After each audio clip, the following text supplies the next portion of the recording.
बिस्मिल्लाहिर्रहमानिर्रहीम। अस्सलाम वालेकुम माय यूट्यूब फैमिली। आज बनाएंगे बहुत ही मज़ेदार रेसिपी जो है कि ईद भी स्पेशल बोल सकते हैं आप।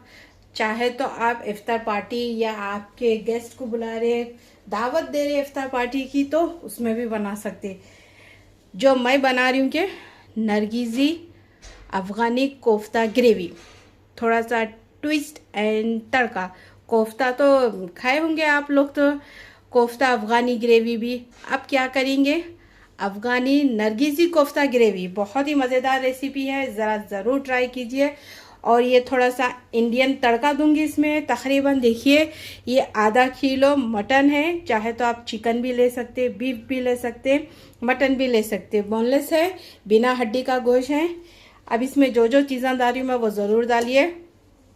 अब देखिए ये है प्याज है, तकरीबन 2 अदद रफली चॉप कर लीजिए। हरी मिर्ची है, टेस्ट के हिसाब से लीजिए। इसमें लाल मिर्ची नहीं जाएगी, कुटी हुई लाल मिर्ची जाएगी, पाउडर नहीं जाएगा। पुदीना है हाफ मुट्ठी और कोतमीर है, ये भी हाफ मुट्ठी। ये सब इसमें डाल दीजिए और मैं जो जो मसाले बता रही हूँ ना वो ज़रूर डालिए। अब देखिए इसमें जो मसाले जाएंगे कि आप, ये है वाइट पेपर। अगर वाइट पेपर नहीं है तो काली मिर्ची भी ले सकते। वाइट पेपर भी सेम काली मिर्ची के जैसा ही रहता। तकरीबन 1 छोटा चम्मच है ज़ीरा पाउडर है, 1 छोटा चम्मच धनिया पाउडर है, 1 छोटा चम्मच काली मिर्ची है, 1 छोटा चम्मच गरम मसाला खुशबूदार घर का, 1 छोटा चम्मच हल्दी है, 1/4 चम्मच नमक टेस्ट के हिसाब से, कुटी हुई लाल मिर्ची है 1 चम्मच। ये सब मसाले इसमें डाल दीजिए। अब इसको अच्छी तरह से मैं पीस के ला लूँगी, और चाहे तो आप चॉपर में भी पीस सकते हैं, ग्राइंडर में भी पीस सकते हैं, ये आपकी मर्ज़ी। चलिए अब इसको अच्छी तरह से बारीक पीस के ला लूँगी। हाँ, अगर आपके पास कीमा है तो कीमा भी ले सकते हैं, ये आपकी मर्ज़ी है। अगर नहीं है तो मटन बिना हड्डी का गोश्त जो भी है आपके पास वो ले लीजिए, मगर बिना हड्डी का लीजिए। अब इसको अच्छी तरह से पीस के लेके आऊँगी मैं। अब देखिए अच्छी तरह से पीस के ला चुकी हूँ मैं। देखिए इस तरह से रहना चाहिए, एकदम से बारीक, जितना हो सका आपको उतना पीस लीजिए। अब इसी में 1 चम्मच देसी घी डाल दीजिए ताकि आपके कोफ्ते टूटे नहीं, मुलायम बने अच्छी तरह से। अब इसी में देखिए 2 चम्मच बेसन का आटा डाल दीजिए। अगर नहीं है बेसन का आटा तो चने की जो दाल रहती ना वो ले लीजिए, लेके वो डाल दीजिए 2 चम्मच। अब इसको अच्छी तरह से मिक्स कर लीजिए इस तरह से, तो आपके ये जो नरगिज़ी कोफ्ते हैं ना वो टूटेंगे नहीं। चलिए अब इसको अच्छी तरह से मिक्स करने के बाद मिलते हैं। अब देखिए अच्छी तरह से मिक्स करने के बाद आप क्या कर लीजिए, हल्का सा एक पोर्शन ले लीजिए। आपको कितना बड़ा चाहिए छोटा चाहिए ये आपकी मर्ज़ी।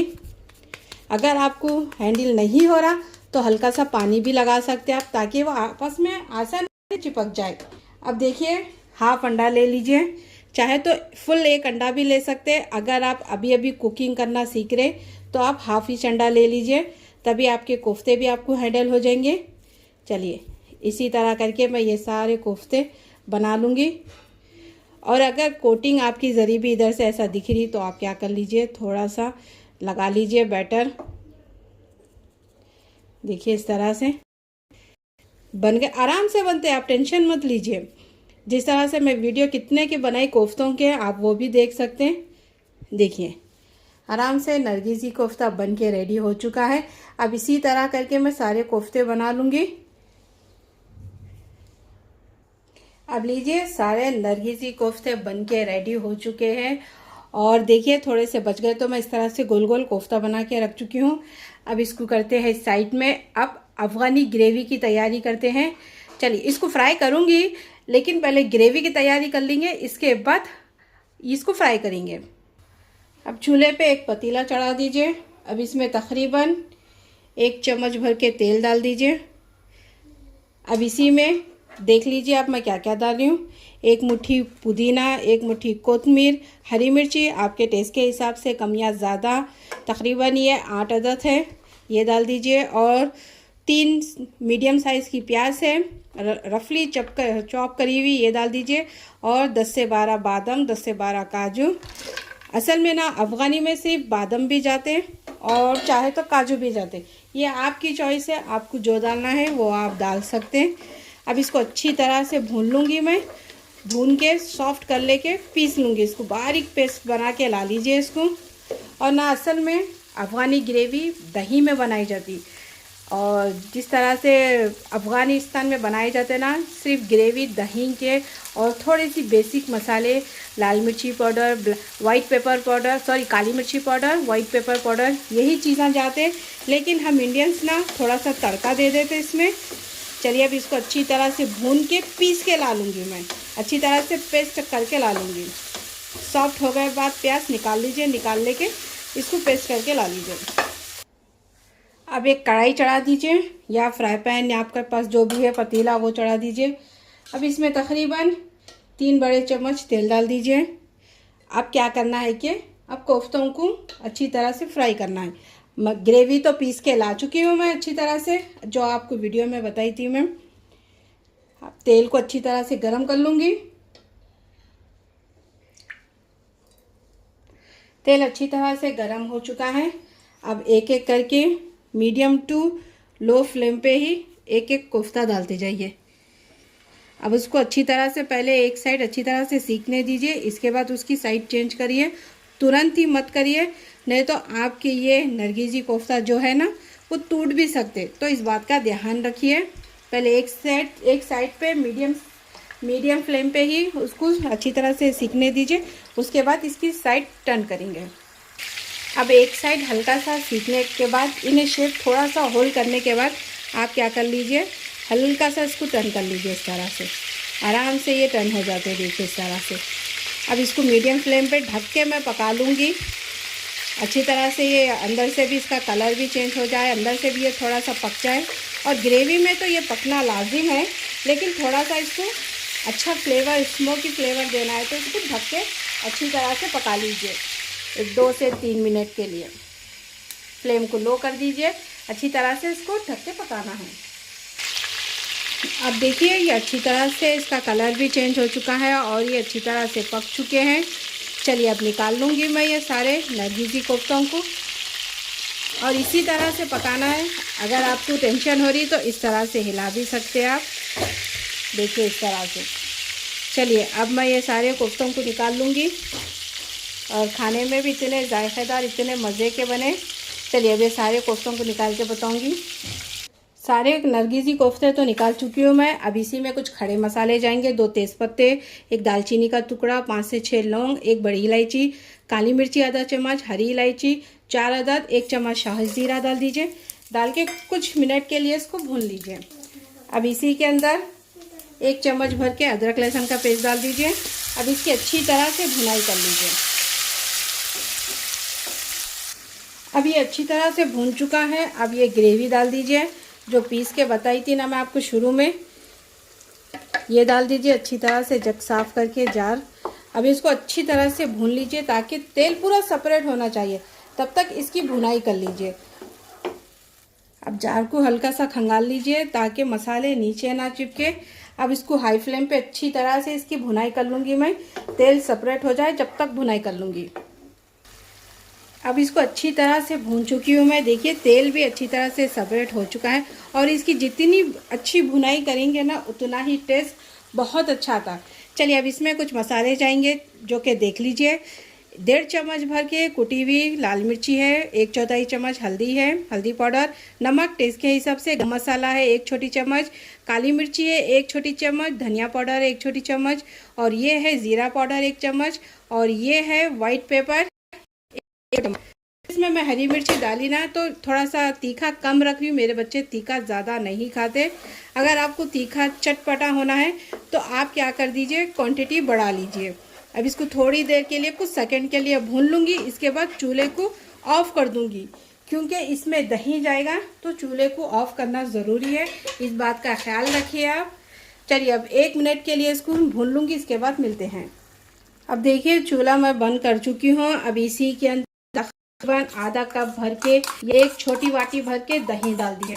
आपके पास एक छोटी कटोरी है ना तो वो ले लीजिए, लेके दही और अच्छी तरह से फेंट के डालिए, एकदम से क्रीमी होना चाहिए। चलिए अब इसको अच्छी तरह से मिक्स कर लूँगी। मिक्स करके चूल्हे की फ्लेम को ऑन कर दूंगी। पहले इसको अच्छी तरह से मिला लूँगी, इसके बाद फ्लेम ऑन करके इसको तकरीबन 2 से 3 मिनट के लिए मीडियम फ्लेम पे पका लूँगी। चलिए मिलते हैं कुछ मिनट के बाद, इसको पकाने के बाद 2 से 3 मिनट के बाद। 2 से 3 मिनट हो चुके हैं इसको पकते हुए और माशाल्लाह देखिए कितनी अच्छी क्रीमी एक ज़बरदस्त सी ग्रेवी रह चुकी है और तेल भी पूरा अच्छी तरह से सेपरेट आ चुका है। अब इसमें ग्रेवी कर लीजिए आपके हिसाब से, आप कितना पसंद है। मैं इसमें हल्का सा ग्रेवी कर लूँगी और कोफ्ते भी इसमें डाल दूँगी, नरगिसी कोफ्ते।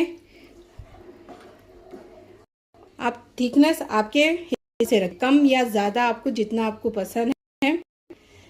चलिए अब मैं क्या करूँगी, अब ये एक एक करके कोफ्ता डाल दूँगी ताकि मसाले सब फ्लेवर कोफ्तों के अंदर भी आ जाए, ग्रेवी में भी आ जाए। चलिए अब मिलते हैं तकरीबन 2 से 3 मिनट के बाद। इसको मीडियम फ्लेम पे ही पकने रखूँगी और बाद में इसमें फ्रेश क्रीम या मलाई आपके पास जो भी है वो डाल देंगे। मिलते हैं 2 से 3 मिनट के बाद। अब देखिए तकरीबन 3 मिनट हो चुके हैं इसको पकते हुए। ढक्कन हटा दीजिए लिड। अब इसी के अंदर तकरीबन आधा कप क्रीम डाल दीजिए, अगर नहीं है तो फ्रेश दूध पे की मलाई भी ले सकते हैं, ये आपकी चॉइस है। अब इसको अच्छी तरह से मिक्स कर लीजिए। अब इसको ढक के और एक 5 मिनट के लिए पका लूँगी ताकि ये क्रीम भी अच्छी तरह से पक जाए और तेल सेपरेट आ जाए। अब इसी के अंदर देख लीजिए हरी मिर्ची डाल दीजिए, अगर तीखा पसंद है तो डालिए, नहीं तो स्किप कर सकते। कसूरी मेथी डाल दीजिए 1 चम्मच भर के। अब इसको ढक के अच्छी तरह से पका लीजिए ताकि क्रीम भी इसका तेल सेपरेट हो जाए। चलिए मिलते हैं 5 मिनट के बाद। 5 मिनट हो चुके हैं इसको पकते हुए। माशाल्लाह से ग्रेवी भी अच्छी तरह से थिक हो चुकी है और ये इतने मज़े के कोफ्ते बने, अफ़गानी नरगिसी कोफ्ते बने, आप ज़रूर ट्राई कीजिए। और ये तो जब मैं इसको फ्राई कर रही थी ना, मेरी बच्ची तो ये लेके एक नरगिसी कोफ्ता तो खा चुकी है। इतने मज़े के बने, इतने मज़े के बने। और कैसा बने? अच्छा बने, ज़बरदस्त। चलिए अब इसको मैं सर्व करके दिखाऊंगी। चलिए अब इसको अच्छी तरह से सर्व कर लूँगी। माशाल्लाह अफ़गानी nargisi mutton kofta gravy ready हो चुकी है। बहुत ही मज़े की है, थोड़ा सा ट्विस्ट है, थोड़ा सा तड़का है, बहुत थोड़ी सी डिफरेंट रेसिपी है लेकिन टेस्ट एकदम ज़बरदस्त है। इसमें नरगिसी कोफ्ता भी है, अफ़गानी भी है, बहुत ही मज़े की है रेसिपी। ज़रूर ट्राई कीजिए। और इसको प्लेन राइस के साथ, चपाती के साथ, जवारी की रोटी के साथ, नान के साथ, रुमाली के साथ, और आपको जिससे चाहे खाइए। खाने में इतनी मज़े की, इतनी जायकेदार है। एक बार आप बनाइए, रमज़ान में इफ्तार में बनाइए, पार्टी में बनाइए या ईद पे बनाइए, बहुत ही मज़ेदार रेसिपी है। ज़रूर ट्राई कीजिए। अगर पसंद आ गई तो कीजिए मेरे चैनल को सब्सक्राइब, लाइक कीजिए मेरी रेसिपी को। प्लीज़ ज़्यादा से ज़्यादा शेयर कीजिए आपकी फैमिली में, आपके फ्रेंड्स में, ग्रुप में, और मुझे बहुत ज़्यादा सपोर्ट दीजिए इस रमज़ान में। प्लीज़ बहुत ज़्यादा ज़रूरत है मुझे आप सभी की सपोर्ट की। चलती हूँ, दुआओं में याद रखिए और एक बेहतरीन सी रेसिपी लेके आऊँगी। मज़ेदार, खुश रहें, आबाद रहें, जहाँ भी रहें अपनी फैमिली के साथ रहें और दुआओं में मेरे को याद रखिए ज़्यादा से ज़्यादा। अल्लाह हाफिज़।